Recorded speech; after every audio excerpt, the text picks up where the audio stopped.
నమస్తే అండి. నేను మీ doctor Abhinay Rajarao, consultant gastroenterologist and hepatologist, Abhinay gastro and liver care, Hanamkonda.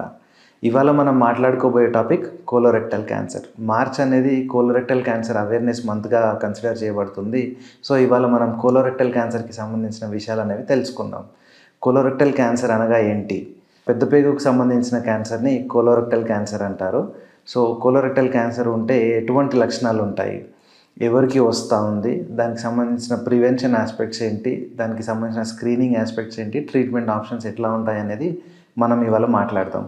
జనరల్గా డెఫినేషన్ వచ్చేసి పెద్ద పేగుకి సంబంధించిన క్యాన్సర్ని కోలోరెక్టల్ క్యాన్సర్ అంటారు. ఇది ఎవరికి వస్తుంది? ఏజ్ మోర్ దెన్ 50 years ఉన్న వాళ్ళకి, ఫ్యామిలీలో కోలన్ క్యాన్సర్కి సంబంధించిన హిస్టరీ ఉంటే, అంటే లైక్ ఫాదర్కి కానీ, మదర్కి కానీ, బ్రదర్స్కి కానీ పెద్ద పేగుకు సంబంధించిన క్యాన్సర్ ఉంటే మిగతా వాళ్ళకు కూడా ఆ సంబంధించిన కోలన్ క్యాన్సర్కి సంబంధించిన రిస్క్ ఫ్యాక్టర్స్ ఉంటాయి. ఎందుకంటే దానికి సంబంధించిన జీన్స్ అనేవి ఫ్యామిలీలో రన్ అయ్యే ఛాన్సెస్ ఉంటుంది కాబట్టి వాళ్ళకి రిస్క్ ఉంటుంది. దీంతోపాటు జెనెటికల్ సిండ్రోమ్స్ ఉంటాయి, కొన్ని పాలిపోసిస్ సిండ్రోమ్స్ అని ఉంటాయి. సో చిన్నగా కంతుల్లాగా స్టార్ట్ అయ్యి అవే పెద్దగా పెరిగి లాస్ట్కి క్యాన్సర్గా మారే అవకాశాలు ఉంటాయి. సో వాళ్ళకు కూడా ఈ కోలన్ క్యాన్సర్ రిస్క్ ఉంటుంది. ఇది కాకుండా లైఫ్ స్టైల్, అంటే ప్రాసెస్డ్ ఫుడ్స్ ఎక్కువగా తినే వాళ్ళకి, రెడ్ మీట్ ఎక్కువగా తినే వాళ్ళకి, కాన్స్టిపేషన్ అంటే మలబద్ధకం ఎక్కువగా ఉన్న వాళ్ళకి ఈ రిస్క్ అనేది ఎక్కువగా ఉంటుంది. సో కోలన్ క్యాన్సర్ ఉంటే లక్షణాలు ఏముంటాయి అనేది మనం మాట్లాడుకుందాం. మోషన్లో బ్లడ్ రావడము, మోషన్ అనేవి హ్యాబిట్స్ చేంజ్ అవ్వడము, అంటే రావాల్సిన దానికన్నా ఎక్కువ రావడము, లేదు అని అంటే రావాల్సిన దానికన్నా తక్కువ రావడం, రెండూ కూడా కోలన్ క్యాన్సర్కి సంబంధించిన లక్షణాలు అయ్యే ఛాన్సెస్ ఉన్నాయి.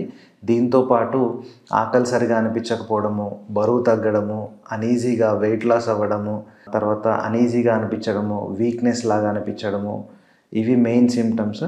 దీంతోపాటు ఎల్డర్లీ అంటే వయసు గల వాళ్ళల్లో రక్తం తగ్గడం, మెయిన్గా మగవాళ్ళలో రక్తం తగ్గుతుంటే ఇది కోలన్ క్యాన్సర్కి సంబంధించి అయ్యే ఛాన్సెస్ చాలా ఎక్కువగా ఉంటుంది.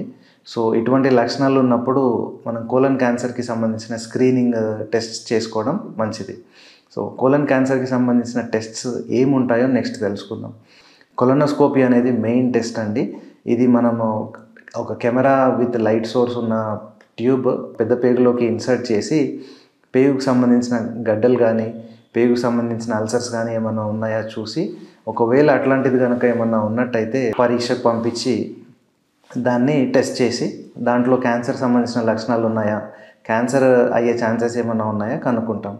సో ఇది కాకుండా ఇంకా ఏమైనా టెస్ట్ ఉన్నాయా అని అంటే సిటీ స్కాన్ ఒకటి, ఒకవేళ క్యాన్సర్ కనుక డిటెక్ట్ అయితే పెట్ సిటీ కానీ ఇంకా ఫర్దర్ ఇన్వెస్టిగేషన్స్ కానీ అవసరం పడుతుంది. అయితే స్క్రీనింగ్ టెస్ట్స్ ఎవరికి చేయాలి? ఏజ్ మోర్ దెన్ 45 years ఉన్న వాళ్ళకి ఒకసారి స్క్రీనింగ్ అనేది చాలా అవసరము ఇప్పుడున్న గైడ్లైన్స్ ప్రకారం. దాంతోపాటు ఫ్యామిలీ హిస్టరీ, అంటే లైక్ ఫ్యామిలీలో బ్రదర్కి కానీ, ఫాదర్కి కానీ ఎవరికైనా కోలన్ క్యాన్సర్ ఉంటే వాళ్ళు కూడా స్క్రీన్ చేసుకోవాల్సిన అవసరం ఉంది. దీంతోపాటు జెనెటికల్ సిండ్రోమ్స్ అని అన్నాం కదా ఇందాక, పాలిపోసిస్ సిండ్రోమ్స్ అని ఉంటాయి.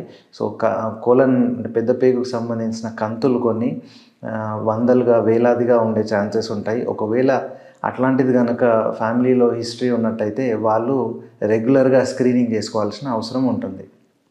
నెక్స్ట్, దీన్ని ముందే అరికట్టొచ్చా, ప్రివెంట్ చేయొచ్చా కోలన్ క్యాన్సర్ని? ఎస్, డెఫినెట్గా ప్రివెంట్ చేయొచ్చండి. ప్రివెన్షన్ ఎట్లా అంటే, ఈ కోలన్ క్యాన్సర్ అనేది స్టేజెస్లో ఉంటుంది. చిన్నగా స్టార్ట్ అవుతుంది, చిన్న కంతిలాగా, చిన్న బొడిపలాగా స్టార్ట్ అవుతుంది. స్లోగా కణాలు వృద్ధి అవ్వుకుంటూ సైజ్ పెరుగుతూ పోతుంది. లాస్ట్కి సైజ్ పెద్దగా అయిన తర్వాత అది క్యాన్సర్గా మారుతూ ఉంటుంది. సో ఈ ఎర్లీ స్టేజెస్లో ఉంటుంది కాబట్టి ఎర్లీ స్టేజ్లో దీన్ని కనుక డిటెక్ట్ చేసినట్టయితే డెఫినెట్గా దీన్ని ప్రివెంట్ చేయొచ్చు. సో ఈ ప్రివెన్షన్కి మనం ఎట్లా చేస్తే ప్రివెంట్ చేయొచ్చు, ఎట్లా తెలుసుకోవచ్చు ఇవన్నీ అని అంటే, కొలనోస్కోపీ అనేది చేసి చూస్తే ఆ కంతులు అనేవి చిన్న సైజులో ఎర్లీ స్టేజ్లో ఉన్నప్పుడే దాన్ని డిటెక్ట్ చేసి దాన్ని ఐడెంటిఫై కనుక చేస్తే వాటిని పాలిప్స్ అంటారు. ఆ పాలిప్స్ని కనుక పాలిపెక్టమీ అని చెప్పేసి పాలిప్ని కట్ చేసి తీసేస్తే అది క్యాన్సర్గా వృద్ధి అయ్యే అవకాశం లేకుండా పోతుంది. అండ్ రెండోది క్యాన్సర్ని ప్రివెంట్ చేయడానికి అవకాశం ఉంటుంది. నెక్స్ట్, ఒకవేళ కోలన్ క్యాన్సర్ కనుక డిటెక్ట్ అయితే ఫర్దర్ ఏంటి, ట్రీట్మెంట్ ఉందా? డెఫినెట్గా ట్రీట్మెంట్ ఆప్షన్స్ ఉన్నాయండి. స్టేజ్ మీద బట్టి ట్రీట్మెంట్ ఆప్షన్ ఉంటుంది. ఎర్లీ స్టేజ్లో కనుక డిటెక్ట్ అయితే కంప్లీట్లీ క్యూరబుల్ రిసెక్షన్ చేస్తారు. ఒకవేళ స్టేజ్ కొంచెం పెరిగినట్టయితే దానికి సంబంధించిన రేడియేషన్ కానీ కీమోథెరపీ కానీ వాడుకొని అది కొంచెం సైజ్ తగ్గిన తర్వాత దాన్ని ఆపరేషన్ చేసి తీసేసి మిగతా పేగునంతా అతికిచ్చి మోషన్ పోయే విధంగా చేస్తారు. సో స్టేజ్ అనేది చాలా ఇంపార్టెంట్ అండి. అందుకే prevention is better than cure. So early స్టేజ్లో డిటెక్ట్ చేయడం అనేది చాలా ఇంపార్టెంట్. దీనికి survival rate almost equal to normal ఉంది ఎర్లీ స్టేజ్లో కనుక డిటెక్ట్ అయితే. సో అందుకే prevention is better than cure అంటారు. కోలన్ క్యాన్సర్ అవేర్నెస్ మంత్గా ఈ మార్చ్ని చేయడానికి రీజన్ కూడా అదే. సో అర్లీగా డిటెక్ట్ చేసుకోండి, అర్లీగా స్క్రీన్ చేసుకోండి, ముందే తెలుసుకొని దీన్ని అరికట్టవచ్చు. Thank you.